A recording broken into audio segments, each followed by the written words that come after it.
और हमारे साथ बड़ी बहस में कुछ खास मेहमान जुड़ेंगे, लेकिन उससे पहले हम राजस्थान पुलिस अलायंस कोऑर्डिनेटर, हमारे साथ एक मेहमान जुड़ चुके हैं, उनका स्वागत करते हैं। मोहसिन राशिद जी, बहुत स्वागत है सर आपका। सर, मैं ये जानना चाहूंगी कि यूसीसी पर मुसलमानों के लिए क्या दिक्कत है? काफी प्रोटेस्ट यूसीसी का किया जा रहा है, क्या दिक्कतें सामने आ रही हैं?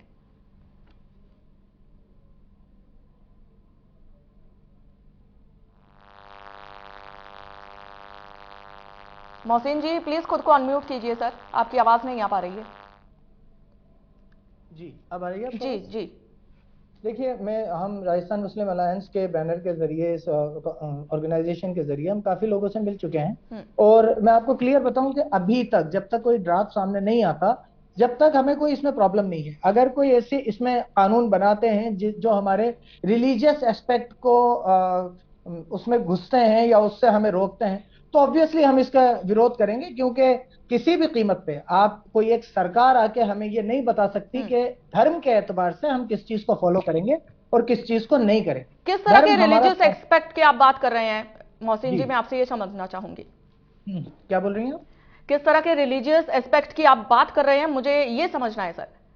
किसी भी, मतलब ये जो सरकार है, बीजेपी हम्म। की जो सरकार है, वो कहीं पर भी आप हर जगह देख लीजिए कि ये कहीं ना कहीं मुसलमानों को किसी न किसी तरह टारगेट कर ही रहे हैं। हम्म। तो मुझे सबको ये देखिए, प्रॉब्लम इस बात की है कि ये इस ड्राफ्ट को पब्लिक नहीं कर रहे, ट्रांसपेरेंट नहीं कर रहे। हम्म। अगर किसी भी चीज में, मैं बार बार एक ही बात आपको समझाना चाह रहा हूं कि कोई भी किसी भी तरीके का रिलीजियस एस्पेक्ट छुआ जाएगा तो जी। हम उसका विरोध करेंगे। अगर कोई रिलीजियस एस्पेक्ट नहीं छुआ जा रहा, तो आप चोरी करने की सजा उम्र कैद कर दीजिए, हमें मतलब नहीं है। आप लिव इन रिलेशनशिप को पूरी तरह बैन कर दीजिए, लिव इन रिलेशनशिप में रहने वाले लोगों को उम्र कैद दे दीजिए, हमें मतलब नहीं है। आप जो चाहे कानून बनाइए। मुसलमानों का मसला सिर्फ इस बात से है कि आप हमारे धर्म को मत छेड़िए। उसके अलावा आप जैसे कानून बनाएंगे हम बिल्कुल आपका वेलकम करेंगे, कोई मसला नहीं। लेकिन मोहसिन जी, आपको नहीं लगता कि यूसीसी आने से मुस्लिम महिलाओं को काफी राहत मिलेगी? तो अगर सिर्फ ये मुस्लिम महिलाओं की बात है तो हिंदू महिलाओं को भी सोचना चाहिए कि उनकी राहत के लिए क्या हो रही है। असल में बीजेपी को खाली मुस्लिम महिलाओं की फिक्र करना छोड़ना चाहिए। हिंदू महिलाएं भी उतनी ही इंपॉर्टेंट है भाई। हिंदू महिलाओं की भी फिक्र कीजिए। खाली मुस्लिम महिलाओं की फिक्र क्यों कर रही है? बिल्कुल मत कीजिए, पूरे देश की महिलाओं की फिक्र कीजिए। तो आपको क्या लगता है यूसीसी से क्या बदलाव सामने आ सकता है मोहसिन जी? ये यूसीसी, देखिए जो नाम है ना, यूनिवर्सल सिविल कोड, ये यूनिफॉर्म इस सिविल कोड। नाम को ही अप्लाई नहीं कर पाएंगे। यूसीसी को किसी भी कीमत पे, यूसीसी, आप मेरे वर्ड्स का ध्यान दीजिएगा, समान नागरिक संहिता, जी। यूनिवर्सल सिविल कोड, ये यूनिफॉर्म लागू सिविल ही कोड नहीं कर सर। सकते। जी, uniform civil code. Uniform civil जी। कोड, यूनिफॉर्म सिविल कोड ये लागू ही नहीं कर सकते। यूनिफॉर्मिटी ये खुद ही लागू नहीं कर रहे। उत्तराखंड के लिए अलग कानून, गोवा के लिए अलग कानून, राजस्थान के लिए अलग कानून, कैसे? तो ये यूनिफॉर्मिटी है? यूनिफॉर्मिटी, अगर आप यूसीसी इसे कह रहे हैं तो फिर इसको यूनिफॉर्मिटी के साथ लागू कीजिए। इसको एक यूनिवर्सल कोड बनाइए पूरे इंडिया के लिए। यूनिफॉर्मिटी दिखाइए, समानता दिखाइए। अगर आप इसमें से एक जनजाति को छोड़ देंगे, एक जाति को ले लेंगे, एक मजहब को छोड़ देंगे, एक मजहब को ले लेंगे, तो आप खुद बताइए, ये यूनिफॉर्मिटी है? ये समानता है? लेकिन कांग्रेस की ओर से भी, विपक्ष की ओर से आरोप लगाए जा रहे हैं कि इससे देश का बंटवारा होगा, जो तमाम धर्म हैं उनमें दरार आएगी। क्या आपको लगता है ये सही आरोप है या आप इसका खंडन करते हैं मोहसिन जी? देखिए, बिल्कुल एक चीज मैं आपको बताऊं, जब लोगों में मजहब को लेके एक जहरीला बीज बोया जाता है तो झगड़े, जो देश में एक यूनिटी का माहौल है, जो लोग पहले, आज से 10 साल पहले आप जाके देखेंगी तो इतने झगड़े, इतनी बदतमीजियां, इतनी मस्जिदों पे हमले नहीं हुआ करते थे। अभी अजमेर की ही 28 तारीख की बात है, अजमेर की ही एक मस्जिद पर, गंगवाना एक जगह है, वहां की मस्जिद पर कुछ लड़कों ने बाहर जाके जेएसआर के नारे लगाए और बड़े बड़े ब्लॉक्स फेंके मस्जिद के दरवाजे पे, मस्जिद के अंदर, वहां के बैनर फाड़ दिए। ये चीजें हम पहले नहीं सुनते थे। ये जो नफरत की राजनीति बीजेपी पर्टिकुलरली कर रही है, बार बार इस बात को उठाया जा रहा है, भाई मुसलमानों को प्रॉब्लम होगी, मुसलमान इसका विरोध कर रहे हैं। नहीं कर रहे मुसलमान तो विरोध। आप मुसलमानों के मजहब में मत घुसिए, मुसलमान विरोध नहीं कर रहे। लेकिन ये बात बताई क्यों जा रही है? ताकि जो एक फ्रिंज एलिमेंट है, जो जो हिंदू और मुसलमानों में नफरत फैलाने वाला एक जो ग्रुप है, वो उसको एक सेटिस्फैक्शन मिले कि इससे मुसलमानों को प्रॉब्लम है, तो वो बिना जाने यूनिफॉर्म सिविल कोड का समर्थन करेंगे। कोई भी आए, आप उससे पूछिए तो, जो समर्थन कर रहा है वो कर क्यों रहा है? यूनिफॉर्म सिविल कोड है क्या? क्या यूनिफॉर्म सिविल कोड आज की तारीख में इंडिया में नहीं है? क्या सबके लिए एक कानून इंडिया में नहीं है? क्या चोरी करने वालों को एक जैसी सजा नहीं दी जाती? क्या मर्डर करने वालों को एक जैसी सजा नहीं दी जाती?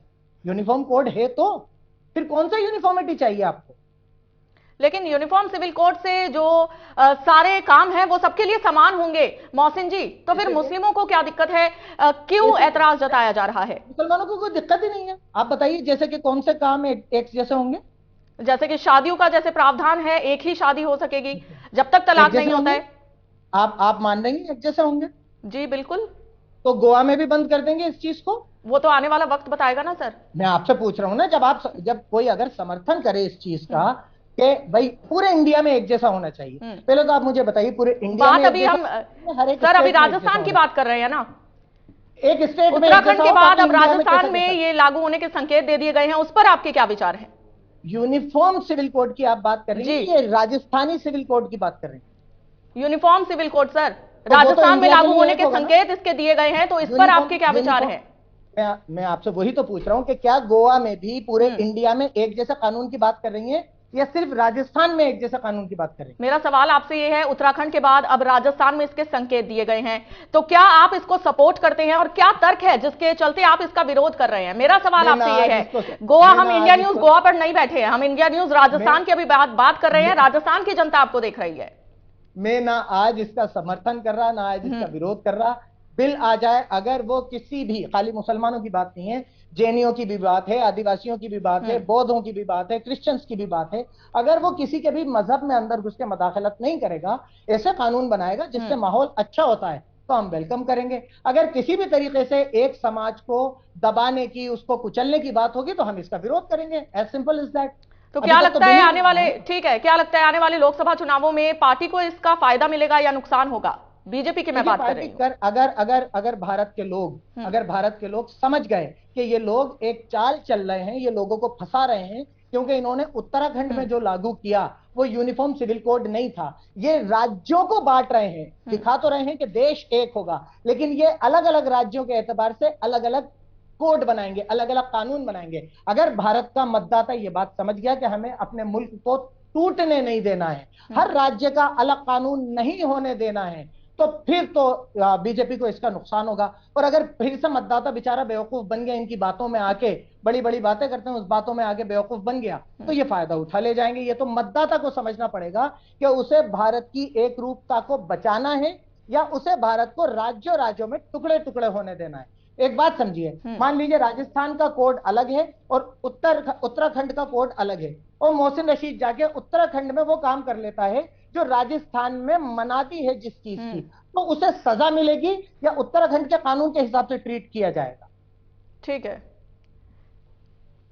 तो सर क्या लगता है कि किस तरह का असर देखने को मिलेगा आने वाले समय में? इसका यूसीसी का किस तरह का असर देखने को मिलेगा अलग अलग राज्यों की अगर बात की जाए तो? देखिए, और क्या बदलाव यूसीसी से आएंगे?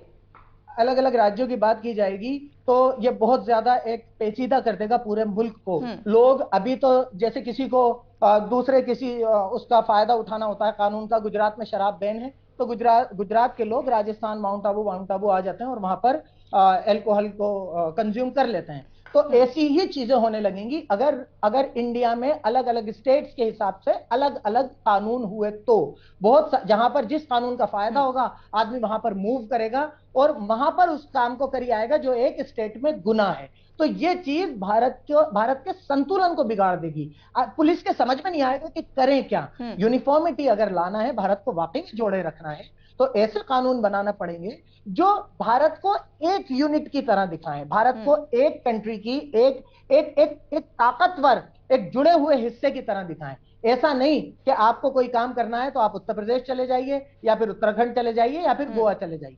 सारे कानून पूरे मुल्क में एक कानून होना चाहिए, जब भी पूरा मुल्क बंधेगा। अगर आप इसमें किसी जात को निकाल देंगे, किसी कम्युनिटी को निकाल देंगे, किसी जाति या जनजाति को निकाल देंगे, तो फिर तो यूनिफॉर्मिटी तो आएगी नहीं। हाँ, एक मैसेज जरूर जाएगा जो बीजेपी आज की तारीख में देना चाहती है कि हम कैसे भी ना कैसे करके मुसलमानों के ऊपर हैमर करते रहेंगे। ये दिखाया इसलिए जा रहा है बार बार मुसलमानों का, क्योंकि बीजेपी एक परसेप्शन चाहती है कि हम हैं वो जो हिंदुओं को उनको एक ऐसा भारत देंगे जहां पे मुसलमानों के राइट सबसे कम होंगे।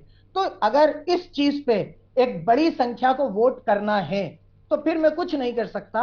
आने वाले 25 साल बाद जब इसके रिजल्ट आएंगे तो आज के हम नौजवान लोग अपने आप को कोसेंगे कि जब ये हो रहा था हमने इसको अपोज क्यों नहीं किया, क्योंकि इसके बहुत खतरनाक रिजल्ट आएंगे जो हमारे आने वाली नस्ल को भुगतना पड़ेंगे। आज ये हमारी जिम्मेदारी है कि हम भारत को एक रूपता में बने रहने दें, एक ही कानून हो हर स्टेट के लिए, हर कम्युनिटी के लिए, हर जाति जनजाति मजहब के लिए एक कानून होना चाहिए जो कि हमारा संविधान है। किसी नए यूनिफॉर्मिटी या नए सिविल कोड की हमें जरूरत नहीं है। लेकिन मोहसिन जी, आपसे एक और बात जानना चाहूंगी। बात अगर उत्तर प्रदेश की करें तो majority of Muslim vote bank BJP के पक्ष में गया था, उस पर आप क्या कहेंगे? क्योंकि उत्तराखंड में, उत्तर प्रदेश में तो 3 तलाक भी खत्म कर दिया गया है। मुस्लिम महिलाएं काफी खुश नजर आ रही हैं बीजेपी से। देखिए, 3 तलाक को कभी भी जिस तरीके से कहा जा रहा है उस तरीके से बताया ही नहीं गया। इस्लाम में 3 तलाक एग्जिस्ट ही नहीं करता। अब मेरे मजहब में कोई चीज एग्जिस्ट ही नहीं करती, उस पे कोई उसको एग्जीक्यूट करके कोई कह दे कि मैंने इसलिए किया है। हम तो खुद चाहते थे ये खत्म हो। एक साथ आप 3 तलाक दे ही नहीं सकते, एक बात। दूसरी बात, अगर वहां के मुसलमान वहां उस चीज से खुश हैं तो बहुत अच्छी बात है। इसमें मैं क्या कहूंगा, उन्हें पसंद आया होगा, उन्होंने मुस्लिम वोट दे दिया होगा। लेकिन ये डेटा आया कहां से कि मुसलमानों ने वोट दिए? मेरे तो समझ में नहीं आ रहा कि, क्योंकि सर हम मीडिया में दिखाते हैं। चलिए, हमारे साथ बीजेपी नेता और कांग्रेस नेता भी जुड़ चुके हैं। बीजेपी नेता कृष्ण कुमार जानू जी, आपका बहुत स्वागत करती हूं, और कांग्रेस नेता नितिन सारस्वत जी हमारे साथ जुड़ चुके हैं। बहुत स्वागत करती हूं आप दोनों का। कृष्ण कुमार जानू जी, आपके पास आना चाहूंगी कि भजनलाल सरकार का क्या प्लान है यूसीसी को लेकर? देवभूमि उत्तराखंड का जो प्लान था, राम जी के मंदिर की प्राण प्रतिष्ठा के बाद सही अर्थों में भारत में राम राज्य की शुरुआत होनी है, तो पूरे देश के नागरिकों के लिए कानून एक होना चाहिए। धर्म के आधार पर यह जो विभेद की नींव संविधान निर्माताओं ने उस समय छोड़ दी थी, उसी की सजा आज देश भुगत रहा है। अगर किसी को धर्मनिरपेक्ष कानून पसंद नहीं था तो उनको तो पाकिस्तान बांग्लादेश मिल चुके थे। यहां रहना है तो यहां के कानून के अनुसार आचरण करना पड़ेगा। हमारे धर्म में दखल नहीं होगा तो धर्मनिरपेक्ष देश का तो कोई धर्म नहीं होता है। तुम्हें धर्म प्रिय था, धर्म के कानून प्रिय थे, तो पाकिस्तान जाने से किसने रोका था? अगर भारत में रहना है तो धर्मनिरपेक्ष अवधारणा के कानून को मानते हुए रहना पड़ेगा। यहां पर आप शरीयत कानून और भारत के कानून में से चूज करेंगे कि अगर हम अपराध करें तो भारतीय दंड संहिता चाहिए और हम बाकी काम करें तो हमारे रिलीजियस कानून चाहिए। ये जो कानून का दोहरा चूजिंग यूटिलाइजेशन मुसलमान करना चाहता है वो ठीक नहीं है। और इसलिए इस सारे विषय में जिस प्रकार के मुस्लिम उलेमा और मुस्लिम विद्वान एक नैरेटिव फेंक रहे हैं कि राज्यों का वो बन जाएगा और उसके बाद ये हो जाएगा और वो हो जाएगा, ये सारी बातें अनुमान आधारित है और आशंका और अनुमानों का इलाज लुकमान हकीम के पास भी नहीं था और मोहसिन रशीद जी के जो आशंकाएं हैं उनका इलाज भी सरकार के पास नहीं है। लेकिन सरकार के पास एक इलाज है, इस देश की यूनिटी के लिए ये देश एक कानून से चलना चाहिए। ठीक है, नितिन सारस्वत जी आपके पास आना चाहूंगी कि यूसीसी पर इतनी सियासत क्यों हो रही है सर? कांग्रेस क्या सोचती है यूसीसी को लेकर? देखिए कांची जी, आपको सबसे पहले तो ये समझना पड़ेगा कि जो स्टेट ला रहा है वो यूनिफॉर्म सिविल कोड है ही नहीं, क्योंकि हमारा आर्टिकल 44 साफ कहता है कि the state shall endeavour to secure the citizen a uniform civil code throughout the territory of India. मतलब यूनिफॉर्म सिविल कोड जो आएगा वो संविधान कहता है कि वो थ्रू आउट द इंडिया आएगा और वहां पे अगर कानून बनाने का अधिकार है तो वो केंद्र सरकार का अधिकार है। सबसे पहली बात तो आपको ये बताऊं तो जो ये राज्य कर रहे हैं ये जुमले हैं, इसके अलावा कुछ नहीं है, क्योंकि वो कानून यूनिफॉर्म सिविल कोड होगा ही नहीं। दूसरी बात मैं आपको कहना चाहता हूं कि जब हमारी संविधान सभा की बैठक हुई और इसके ऊपर जब विचार विमर्श हुआ तो इसको डीपीएसपी में रखा गया कि डीपीएसपी में जो स्टेट को गाइड करता है कि स्टेट को ऐसा करने का प्रयास करना चाहिए। और हमारी संविधान सभा में जो डिस्कशन चला वो भी ये कि उचित समय पे सभी जो स्टेक होल्डर है उनसे बात करके इसको इंप्लीमेंट करना चाहिए। और सेम सुप्रीम कोर्ट ने कहा कि सभी स्टेक होल्डर को अपन को बात करके इसको इंप्लीमेंट करना चाहिए। दूसरी बात मैं ये बताना चाहता हूं। तीसरी बात, जब हम यूनिफॉर्म सिविल कोड लागू करते हैं तो उसके लिए सबसे मेन कमिटी इस नरेंद्र मोदी की सरकार ने ही एक 21वां विधि आयोग बनाया था। 21वें विधि आयोग ने 75,378 क्या नाम से लोगों से एडवाइस ली, तमाम हजारों डेलीगेशन से मिले। इन्होंने ही उसके अध्यक्ष जो चीफ जज, जो उस समय सीनियर मोस्ट सुप्रीम कोर्ट के जज थे, उनको उसका अध्यक्ष बनाया था, और उसके बाद में उसकी फाइंडिंग क्या आती है आपको जरूर सुनना चाहिए। उन्होंने कहा कि यूसीसी लागू इस स्तर पे करना ना तो आवश्यक है ना तो वांछनीय है। दूसरा, उन्होंने कहा कि हमें यूनिफॉर्मिटी लागू करने से अच्छा है जो हमारे पर्सनल लॉज है, पहले उसमें अगर किसी भी पर्सनल लॉ में कहीं भी आपको भेदभाव दिखाई देता है तो पहले उन पर्सनल लॉज में क्या नाम से सुधार करना चाहिए। और उन्होंने कहा कि यूनिफॉर्मिटी से अच्छा है, ज्यादा अच्छा कदम होगा कि आप सुधार करिए। उसके बाद में 22वां विधि आयोग बनाया गया, जिसने भी 50 लाख या 75 लाख जिस तरीके की जो एडवाइस कर रहे हैं वो उसने एडवाइस ली। और आप विश्वास करिए, आज अगर लॉ कमीशन की एडवाइस के अकॉर्डिंग अगर कोई ड्राफ्ट आए उस पे सारे स्टेक होल्डर से बात करें, आप मुस्लिम शब्द करके इसको बहुत छोटा कर देते हैं, क्योंकि एक नेशनल फैमिली हेल्थ सर्वे की रिपोर्ट है जिसमें कहा गया है कि एसटी के अंदर जो हमारे अनुसूचित जनजाति भाई है उनके अंदर जो अपन जिसे पॉलीगैमी कहते हैं, बहुविवाह प्रथा कहते हैं, वो 2.4 एवरेज है, और एससी समाज में 1.7 है, और देश का एवरेज 1.4 है, और बाकी एवरेज 1.2 है। तो मैं आंकड़ों का तथ्य रख के बात, ये नेशनली फैमिली हेल्थ सर्वे भी केंद्र सरकार कराती है, अगर मैं आपको बताना चाहूं तो। अब इसमें हिंदू अनडिवाइडेड फैमिली वाला भी इशू आएगा, इसमें इनहेरिटेंस लॉ की अगर क्या नाम से कोई अगर जो मान लो 2 दंपत्ति है, उनके 2 बच्चे हैं और उनके माता पिता है, अगर पारसी लॉ के हिसाब से अगर वो फीमेल एक्सपायर हो जाती है तो उनके माता पिता को भी हिस्सा मिलता है, पति को भी हिस्सा मिलेगा, और दोनों बच्चे को 1/4 होगा। लेकिन वही अगर ईसाई में होगा तो 1/3 होगा, पिता को नहीं मिलेगा। ऐसे ही अडॉप्शन लॉ में है कि आज हम लोग हिंदू में अगर हमारा कोई क्लोज रिलेटिव है तो हम तुरंत उसके अंदर अडॉप्ट कर सकते हैं, लेकिन जुवेनाइल जस्टिस एक्ट के तहत वो अवधि 2 साल की है। तो इस चीज को केवल पॉलीगैमी से कंपेयर करके इस चीज को इतना छोटा कर देना, इसको केवल चुनावी मुद्दे बना देना, और लॉ कमीशन की तमाम रिकमेंडेशन को भी ध्यान में नहीं रखना, ये साफ साफ दिखाता है कि आपका उद्देश्य यूनिफॉर्म लॉ लाने का नहीं है, आपका उद्देश्य है केवल उसका चुनावी लाभ उठाने का।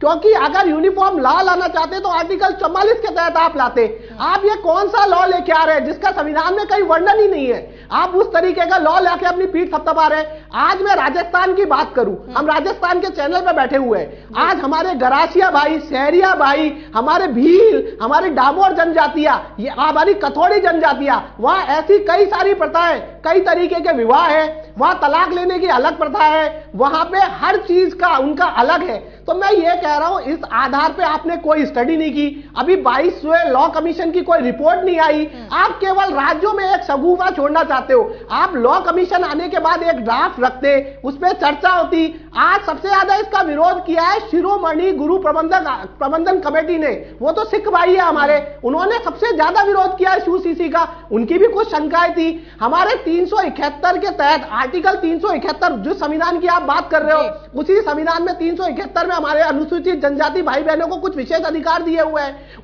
उनकी परंपराओं को संभालने के लिए उनको अधिकार दिए हुए हैं। आप उनका क्या करेंगे? तो ऐसे बहुत सारे कोर इश्यूज हैं। आप अगर समानता की बात कर रहे हैं और उस समानता में महिलाओं को समानता दिलाने की आप बात करते हैं, अगर उससे हमारे जनजाति भाई वंचित रह जाएंगे तो वो यूनिफॉर्म लॉ किस काम का, जहां पे हमारी जनजाति माता बहनों को अगर समान अधिकार नहीं मिलेगा।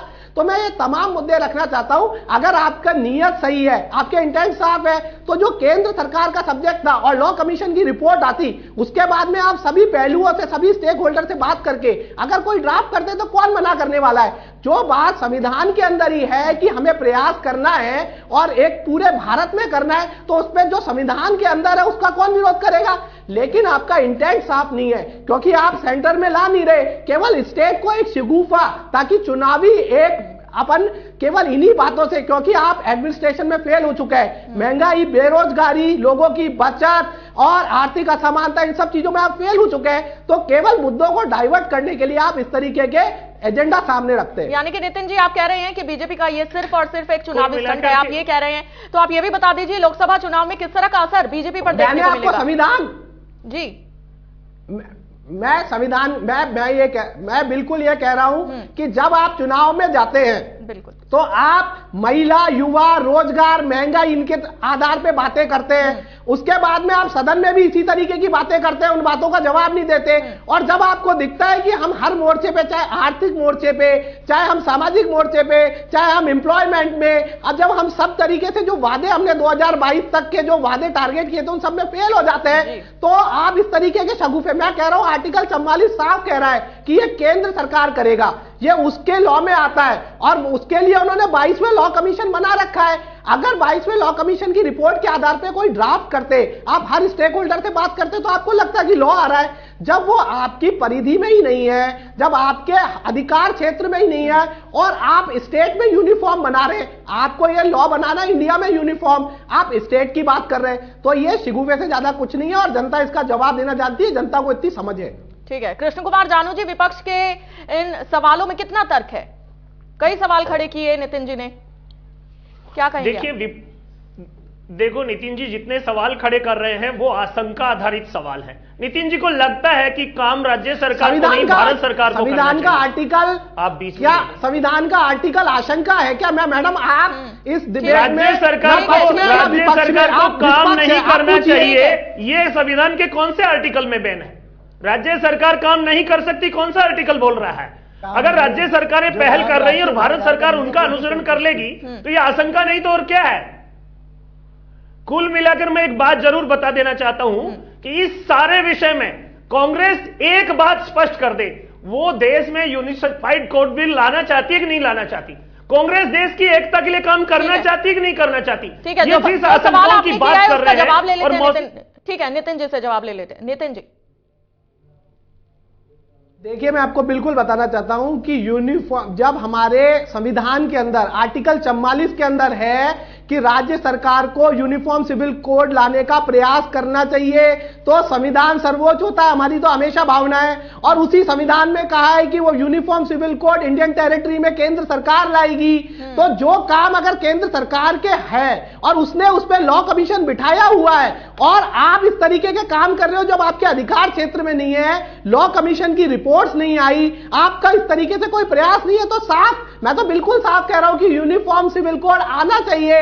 लेकिन जैसा संविधान सभा ने कहा कि सभी स्टेक होल्डर को विश्वास में रख के आना चाहिए, जो चीजें हैं सबको बराबर करके आना चाहिए। लॉ कमीशन एक अपना स्टडी, एक सर्वे करती है, उसके आधार पे आना चाहिए। आप बताइए, कोई इनपुट नहीं है, आपके अधिकार क्षेत्र में नहीं है, उसके बाद में आप इस तरीके की बातें कर रहे हैं। आपने अभी लॉ कमीशन की रिपोर्ट तक नहीं आई है, आप उसका संज्ञान ही नहीं लेना चाहते, तो यह बताइए कि आप किस आधार पर इस तरीके की चीजें कर रहे हैं? तो यह साफ दिखाई देता है कि जो आपके अधिकार क्षेत्र में था कि पेट्रोल और डीजल के रेट 97 रुपए जो हरियाणा और दिल्ली में वो करना है, आपने नहीं किया। किसानों की जमीन वापस करने का जो वादा किया था वो आपने नहीं किया। 1 महीने में आरपीएससी भंग करने का आपने जो वादा किया था वो आपने नहीं किया। आपने जो तमाम वादे किए थे कि हम ये सब चीज 12,000 एक मुश्त किसान सम्मान निधि करेंगे, महिला अत्याचार को खत्म कर देंगे, जब आप ऐसी चीजों पर हार गए और 25 दिन में ही आपको राज्य की जनता ने पहला चुनाव हरा दिया, तो आप इस तरीके के शिगुफे छोड़ने के लिए मजबूर हो जाते हैं, क्योंकि आपके पास जो काम आपको करने हैं वो आप नहीं कर रहे हो। और इस तरीके से जो आपके अधिकार क्षेत्र में नहीं है और संविधान में साफ लिखा हुआ है, आप इस तरीके की चीजें करके केवल जनता को गुमराह करना चाहते हो, उससे ज्यादा कुछ नहीं करना चाहते। ठीक है, कृष्ण कुमार जानू जी, मैं देख रही थी आप कुछ कहना चाह रहे थे। राजस्थान की जनता, राजस्थान की जनता गुमराह होकर हमें बहुमत दे रही है और उत्तराखंड की जिस राज्य सरकार ने कानून पास किया है उसे अधिकार नहीं है। अगर सभी स्टेक होल्डर्स को संविधान की धारा कह रही है और एक राज्य शुरुआत कर रहा है तो इनको आपत्ति क्यों हो रही? सभी स्टेक होल्डर्स उसका विरोध थोड़ी कर रहे हैं, सब उसका स्वागत कर रहे हैं। विषय को समझने की बजाय अपना नैरेटिव घुसेड़ने की कोशिश जो हो रही है, जिस आशंकाओं के आधार पर क्यों नहीं लाया गया की बात खड़ी की जा रही है। कृष्ण कुमार जानू, केंद्र तो अभी 22वें वित्त आयोग की स्टडी कर रहा है ना, केंद्र ले आएगा, काम मना है। केंद्र तो पर राज्य नहीं लाए, ये कहां लिखा हुआ है? अगर राज्य पहले ले आते हैं तो कहां दिक्कत है? ठीक है, नितिन जी क्या कहेंगे? मैं ये कहना चाहता हूं कि जानू जी कहना चाहते हैं कि मोदी सरकार तो स्टडी कर रही है 21वें विधि आयोग की, उसकी रिकमेंडेशन के वो नहीं संतुष्ट थे। 22वें विधि आयोग किया, हजारों उन्होंने डिस्कशन किए, लेकिन भजनलाल सरकार जो है, जो विधानसभा के फ्लोर मैनेजमेंट में भी फेल है, जहां पे मंत्री सवाल की जवाब की जगह सवाल पढ़ रहे हैं, वो बिना किसी रिकमेंडेशन, वो बिना किसी कोई अध्ययन किए हुए, बिना जनजातियों की बात सुने हुए वो यूनिफॉर्म सिविल कोड लाने में सक्षम है, लेकिन मोदी सरकार वो क्या नाम से वो करने में सक्षम नहीं है। जबकि आर्टिकल में जो 44 में साफ केंद्र सरकार को दिया गया है, सुप्रीम कोर्ट ने भी केंद्र सरकार को इनिशिएट करने के लिए कहा है। अब ऐसे अगर हास्यास्पद तर्क दिए जाएंगे तो काची जी मुझे नहीं लगता कि उस डिबेट में मैं आपको कुछ उसके लिए संतुष्ट कर पाऊंगा, और उसके बाद में आपकी जो जनता दर्शक देख रहे हैं उन हास्यास्पद तर्कों से संतुष्ट हो पाएंगे। तो मुझे जरा किस विषय को आप हास्यास्पद कह रहे हैं? मैं एक बात पूछना चाह रहा हूँ, आप वो छोड़िए हास्यास्पद वाली। मैं एक बात पूछना चाह रहा हूँ कि मेरी आवाज आ रही है? जी सर, जी बोलिए। जी, मैं एक बात पूछना चाह रहा हूँ कि जैसा कि उत्तराखंड सरकार ने औरतों, आपने शुरुआत में औरतों के हक की बात करी थी कि औरतों के साथ बेहतर होना चाहिए, तो उत्तराखंड सरकार ने भी यही किया। और क्या राजस्थान सरकार भी लिव इन रिलेशनशिप को, जैसा कि एक शादीशुदा आदमी है वो अगर किसी और से रिलेशनशिप रखता है तो औरतों के साथ ये बहुत बड़ा जुल्म होगा अगर आप इसे रजिस्टर कर लेंगे, इसे मान्यता देंगे। तो उत्तराखंड सरकार ने भी यही किया कि आप किसी के साथ अवैध संबंध रखिए, आप शादी के बाद भी किसी के भी साथ रहिए, बस शादी मत कीजिए। और अगर आप बिना शादी के रहेंगे तो हमें उसकी बीवी से, उस आदमी की पत्नी से, उस औरत से लेना देना नहीं है, हम आपके लिव इन रिलेशनशिप को रजिस्टर कर देंगे। तो क्या ये राजस्थान में भी इसको मान्यता देंगे? ये बहुत बड़ा सवाल है, मोहसिन जी ने खड़ा किया, इसका जवाब ले लेते हैं कृष्ण कुमार जी से। कृष्ण कुमार जी, देखो मोहसिन जी जो सवाल खड़ा कर रहे हैं वो राजस्थान में अभी ये बिल पास होगा उसके बाद खड़ा होगा, उसका कंटेंट पढ़ा नहीं है, उसकी विषय वस्तु पढ़ी नहीं है, आशंका आधारित सवाल क्यों खड़े किए जा रहे हैं। और अगर जिस यूनिफॉर्म सिविल कोड की बात करते हैं, ये कहते हैं मुसलमानों के हस्तक्षेप होगा, अगर मुसलमानों का हस्तक्षेप होगा तो क्या मुसलमानों के सारे कानून एक हैं? क्या ईसाई के और क्या सिया के, सुन्नी के, अहमदिया के, बोरा के सबके कानून और परंपराएं आपस में एक हैं? अगर उनमें खुद में भी भेद है और भारत सरकार सबको एक जैसे कानून में लाना चाहती है तो आपत्ति किस बात पर है? और विवाहेतर संबंध की बातें अगर ये करते हैं कि भारत सरकार उत्तराखंड में ऐसा करेगी तो भारत भी ऐसा करेगा, राजस्थान भी ऐसा करेगा, क्यों नहीं होना चाहिए देश के सब नागरिकों के साथ एक कानून का व्यवहार? लेकिन क्यों उसमें धर्म के आधार पर विभेद होना चाहिए? यूसीसी लागू होने पर क्या बदलाव आशंका खड़ी करके इस बात को आगे बढ़ाए रखना चाहते हैं? ठीक है, अरे आशंका नहीं है, उत्तराखंड कर चुका है ये काम। मैं आप पे इस बात पे आपका स्टैंड जानना चाह रहा हूं जिसका आप समर्थन कर रहे हैं। कृष्ण कुमार जानू जी, मैं आपसे ये पूछना चाहूंगी कि यूसीसी लागू होने के बाद आपको आएंगे? यूसीसी का ड्राफ्ट जब सामने आएगा और सारे देश की जनता एक कानून के अधीन होगी, धर्म के आधार पर, धार्मिक कानूनों के आधार पर भेदभाव बंद होगा, तो उस एक रूपता के कांग्रेस और मेरे मित्र जो मुस्लिम कोऑर्डिनेटर कहला रहे हैं वो उस कानून के पक्ष में या खिलाफ हैं? उन्हें देश की एकरूपता नहीं, निजी स्वाधीनता और उद्दंडता ही चाहिए क्या? मान्यता देंगे या नहीं देंगे? आप किस मत में हैं? आप कानून ला रहे हैं ना, किस मत में हैं? कृष्ण कुमार जानू जी सवाल खड़े कर रहे हैं मोहसिन जी। जो मत अभिमत आपको मालूम है जी, हिंदू समाज में शादीशुदा व्यक्ति को विवाहेतर रिलेशन बनाने की छूट नहीं है, वो दंडनीय अपराध है। फिर आप उस सारे विषय पर क्या चर्चा करना चाहते हैं? हमारे कानून में भी दंडनीय अपराध है। रजिस्टर नहीं करेंगे ना लिव इन रिलेशनशिप को। उत्तराखंड में जो किया वो गलत किया ना। जो गाइडलाइन भारत सरकार और सुप्रीम कोर्ट ने दी है, आपको क्यों आशंका उसकी अनुपालना नहीं होगी? आपने अभी कहा कि हिंदू व्यवस्था में इस चीज को बुरा माना जाता है, हम नहीं करेंगे। उत्तराखंड ने कर दिया कि आप रखिए, बस रजिस्टर करा लीजिए, तो गलत किया ना, वो सिविल कोड गलत है ना।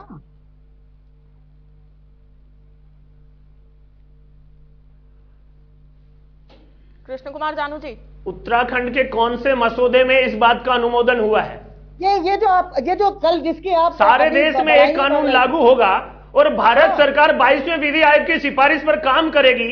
आप उसमें शब्द समीक्षा नहीं, भाव समीक्षा कीजिए भारत सरकार की। और चलिए एक आखिरी कमेंट मैं आप तीनों से किसने लेना किसने चाहूंगी कहा है हम भी कि करेंगे? UCC राजस्थान अपना मसौदा बनाएगा।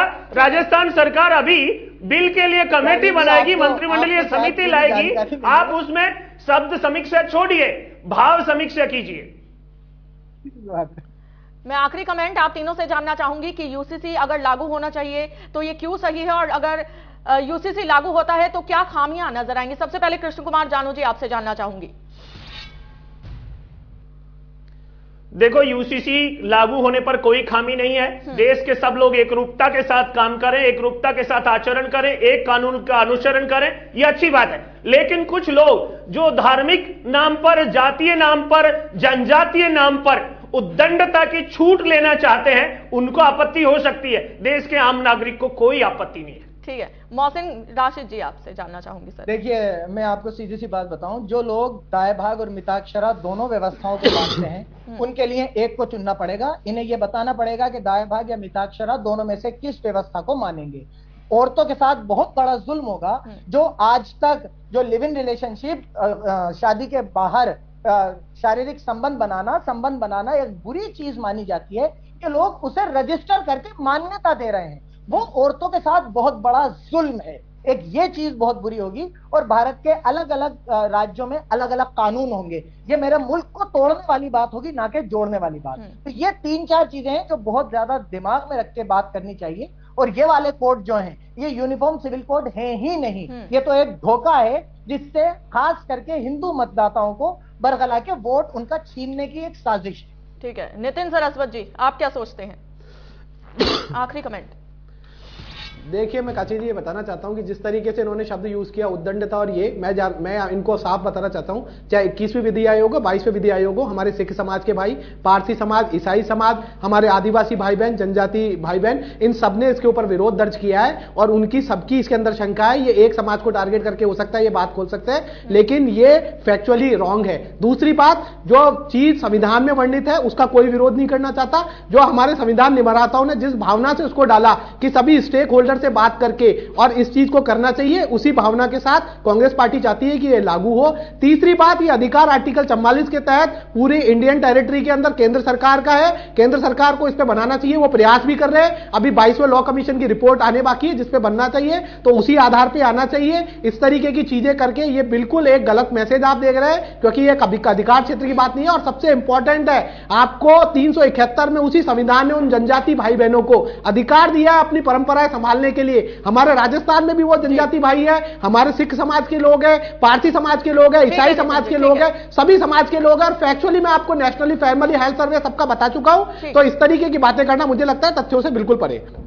चलिए, बहुत शुक्रिया आप तीनों मेहमानों का हमें अपना कीमती समय देने के लिए। तो उत्तराखंड के बाद अब राजस्थान में भी यूसीसी लागू करने के संकेत दे दिए गए हैं, जिस पर अब सियासत तेज हो गई है। तो बड़ी बहस में नए मुद्दे के साथ आपके सामने फिर हाजिर होंगे। देखते रहिए इंडिया न्यूज राजस्थान। नमस्कार।